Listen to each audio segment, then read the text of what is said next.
Salam. Salam Tridharma. Salam. Selamat pagi, Selamat siang. Selamat sore.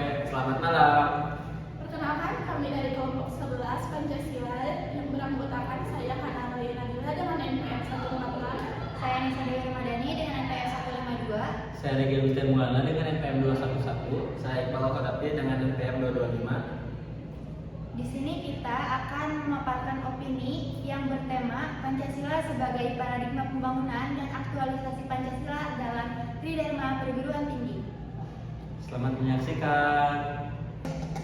Halo semuanya, selamat datang di podcast kita. Kali ini kita mau ngobrol soal hal yang sering banget kita dengar, tapi kadang cuma jadi hafalan, yaitu Pancasila sebagai paradigma pembangunan, khususnya di dunia kampus. Iya, soalnya Pancasila kan sering disebut di mana-mana ya. Tapi jujur aja, kadang kayak slogan doang gitu. Di buku iya, di upacara iya, tapi kenyataannya belum tentu. Nah itu apalagi kalau kita lihat di kampus yang harusnya jadi ruang paling beradab, tapi kok masih ada aja kekerasan, pelecehan, bullying, dan semacamnya. Makanya di obrolan kali ini kita pakai kampus dan paradigma perguruan tinggi sebagai cerminan. Coba kita tanya, Pancasila ini benar hidup di kampus atau cuma slogan doang? Nah, aku mau tanya ke Regi dulu. Kalau ngomong soal pembangunan nasional, yang paling sering disorot itu apa sih? Biasanya sih pertumbuhan ekonomi, kayak seberapa stabilnya ekonomi kita, terus kayak pertumbuhan ekonomi kita tuh meningkat berapa persen, kayak gitu. Itu biasa dianggap sebagai tanda dari keberhasilan. Berarti kalau angkanya naik, semuanya otomatis baik-baik aja. Nah itu dia misalnya, kalau angka naik belum tentu keadilannya ikut naik, karena kan masih banyak ketimpangan ya, kayak pendidikan yang kurang layak, pekerjaan, sama kesehatan yang belum gimana ya, belum mudah untuk diakses gitu. Berarti kalian gak setuju dong sama pertumbuhan?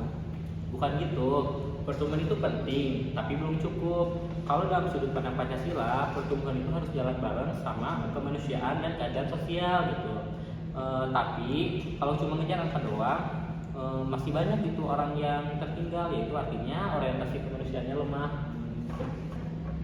Jadi intinya pertumbuhan dan kemanusiaan itu nggak bertentangan ya? Iya, nggak bertentangan, harusnya saling menguatkan. Karena kan pertumbuhan itu kasih ruang ya untuk sejahtera. Kemanusiaan itu ngarahin supaya sejahtera itu nggak cuma sebagian orang. Sekarang aku mau lempar ke Iqbal. Kalau tadi lagi bahas pembangunan secara umum, di kampus sendiri Pancasila kelihatan nggak sih? Kalau secara formal sih ada, kayak ada mata kuliah Pancasila, terus kadang suka dibacain ketika acara-acara gitu. Tapi kenyataannya masih banyak gitu.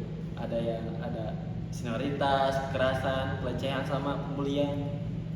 Berarti Pancasilanya gagal dong? Kalau kata aku sih Pancasila gagal, tapi yang belum sungguh-sungguh menghidupannya. Nilainya ada, tapi berhenti di teks.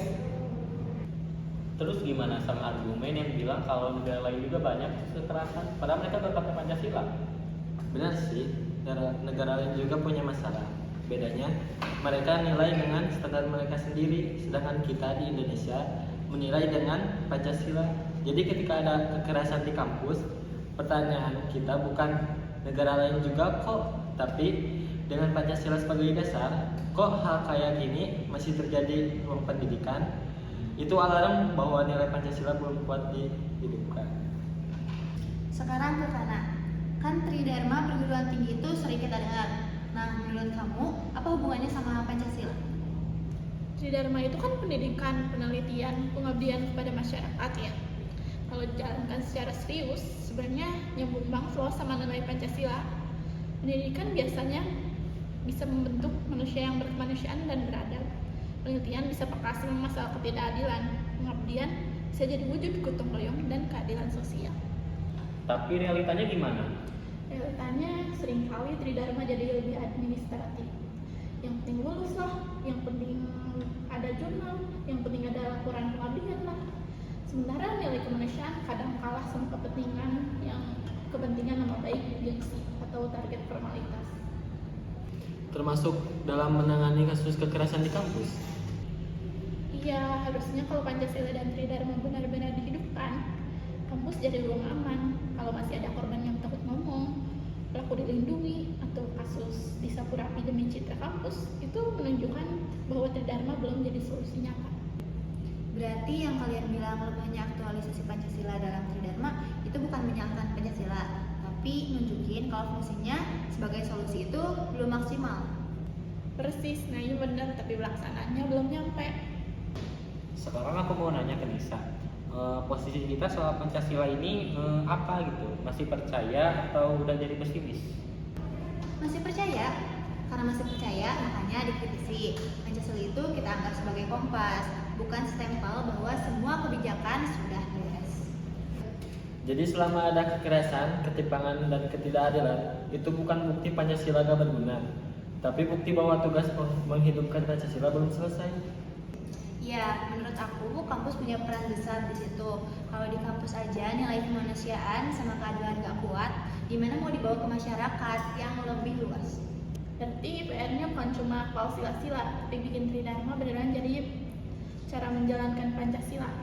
Belajar yang memanusiakan, riset yang peka, dan pengabdian yang gak sekadar formalitas. Setuju, pembangunan bukan cuma soal naik berapa persen, tapi soal sejauh mana manusia di dalamnya dimuliakan. Oke, kayaknya pembahasannya cukup sampai di sini. Makasih buat yang udah mau dengerin. Semoga obrolan ini bisa jadi ajakan pelan-pelan buat kita semua. Bukan cuma ngomongin Pancasila, tapi benar-benar mencoba menghidupkannya, terutama di lingkungan kampus. Sampai ketemu di episode selanjutnya. Jangan lupa like, Komen, Share, Dan subscribe. dadah!